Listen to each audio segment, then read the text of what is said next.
बिस्मिल्लाहिर्रहमानिर्रहीम। अस्सलाम वालेकुम व्यूअर्स, कैसे हैं आप लोग? उम्मीद करती हूँ आप लोग खैरियत से होंगे। अल्लाह पाक आप सबको अपनी हिफ्ज़ व अमान में खैर व आफ़ियत, सेहत और तंदुरुस्ती के साथ रखें और अपनी रहमतों और नेमतों से खूब खूब नवाजें। आमीन सुम्मा आमीन। तो व्यूअर्स, आज हम अपने किचन में चावल के आटे के पापड़ तैयार करने लगे हैं। तो चलिए शुरू करते हैं फिर आज की रेसिपी। तो यहाँ भी व्यूअर्स, मैंने जिस कप से चावल का आटा लिया है उसी कप से मैंने तकरीबन 8 कप जो है पानी नाप लिया है। तो सबसे पहले इस पानी को हम इस पतीली में डाल लेते हैं। और मैंने जिस कप से आटा नापा, चावलों का आटा नापा था, ये तकरीबन इसमें 100 ग्राम के करीब जो है 100 ml या 100 ग्राम चीज़ आती है।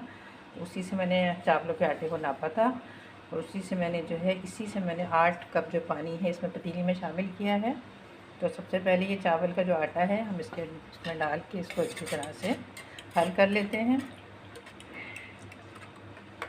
तो यहाँ भी बस पानी में मैंने चावल के आटे को हल कर लिया है। ये पानी ना गर्म है ना ठंडा, नॉर्मल पानी है। और अभी इसमें मैंने चावल के आटे के अलावा कुछ और चीज़ मिक्स नहीं की है। तो ये देखें अच्छी तरह से मिक्स हो गया है। तो अब हम इसको जो है चूल्हे पे चढ़ा लेते हैं। तो यहाँ पे बस मैंने चूल्हे के ऊपर जो हमने पानी में चावल का आटा घोल के रखा था, चूल्हे पे चढ़ा दिया है। तो यहाँ भी बस आप देख सकते हैं ये पकना स्टार्ट हो गया है। और जैसे ही ये पकना स्टार्ट हुआ तो ये गाढ़ा भी होना शुरू हो गया है। अभी मुझे ये थोड़ा गाढ़ा लग रहा है क्योंकि अभी हमने इसको तकरीबन 10 से 12 मिनट पकाना है। तो इसमें मैं जो है तकरीबन 2 कप पानी के और ऐड कर लूँगी और करके इसको फिर मिक्स कर देंगे। और जैसे ही इसको उबाला आएगा तो इसको हम तकरीबन मीडियम लो पे पकने के लिए छोड़ देंगे तकरीबन 8 से 10 मिनट के लिए।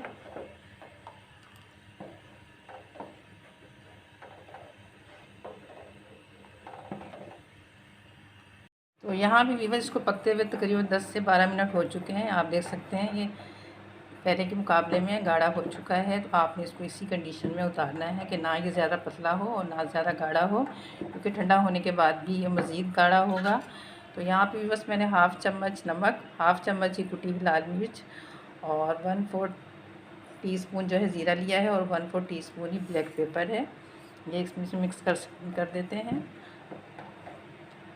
और मिक्स करने के बाद इसको मैं जो है जब उतार लूँगी और इसको ठंडा कर लेंगे। तो मैंने इसको अच्छे से मिक्स कर दिया है। अब इसको ठंडा कर लेते हैं और ठंडा करने के बाद हम इससे पापड़ बनाना स्टार्ट करेंगे। तो यहाँ पे बस हमारे जो पापड़ बनाने का मिक्सचर है वो ठंडा हो चुका है।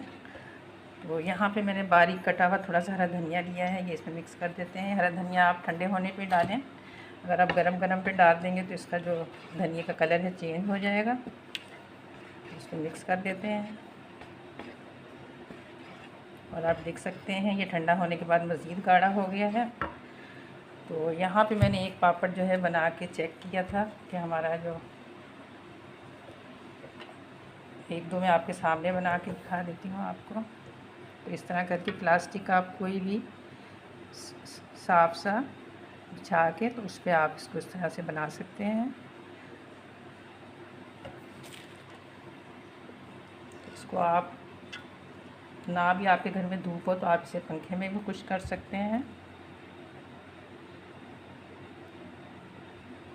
तो साइज़ पापड़ का अपनी मर्ज़ी से, क्योंकि ये फ्राई होने के बाद भी ये थोड़े बड़े होते हैं। तो इस तरह करके हम तमाम पापड़ जो है अपने तैयार कर लेते हैं।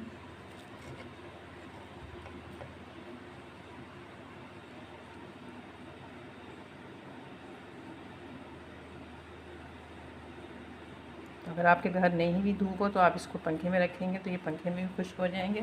तो इस तरह करके हम तमाम पापड़ जो है अपने तैयार कर लेते हैं। तो यहाँ पे व्यूअर्स आप देख सकते हैं हमारे पापड़ जो हैं वो खुश्क हो चुके हैं।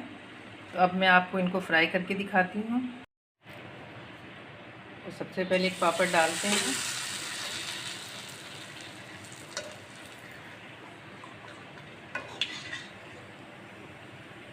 इस तरह करके तमाम पापड़ जो है हम फ्राई कर लेंगे। तो यहाँ पे भी बस हमने तमाम पापड़ फ्राई कर लिए हैं। इनमें से कुछ मैंने फ्राई कर लिए हैं, कुछ रख लिए हैं। तो एक पापड़ मैं आपको तोड़ के दिखाती हूँ, आप देख सकते हैं कितने क्रिस्पी बने हैं। तो बस उम्मीद करती हूँ आपको हमारी आज की ये राइस पापड़ की रेसिपी ज़रूर पसंद आई होगी। अगर आपको हमारी आज की रेसिपी पसंद आई है तो हमारी इस वीडियो को खूब लाइक और शेयर करें अपने अहबाब दोस्त साथियों के साथ, और हमारे चैनल को भी ज़रूर सब्सक्राइब करें और घंटी के बटन को भी ज़रूर प्रेस करें ताकि आने वाली नई वीडियो की नोटिफिकेशन आपको सबसे पहले मिल सके। तो मिलते हैं नेक्स्ट वीडियो में एक नई रेसिपी के साथ। तब तक के लिए अल्लाह हाफिज़।